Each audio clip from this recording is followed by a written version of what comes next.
ma'am, o in-expect nyo na? Ang totoo, in-expect ko na kasi patungo na ron yung sobrang bilis na pag-dismiss ng iba't ibang kaso sa ombudsman, yung last minute clearance ni Atty.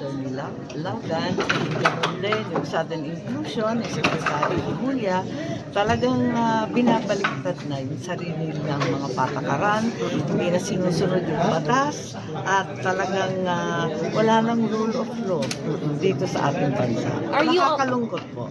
Are you among... Na-obliga po ako na i-defer at hindi suportahan yung appointment ng bagong JBC member kahit kilala ko siya at alam ko na mahusay siyang huwes, talagang kinakailangan na alamin natin ang mga patakaran sa JBC. Kasi sila na ang nagpupwesto ng ating mga huwes. Nakakatakot kung hindi sila sumusunod sa sinasabi ng batas. Ma'am, about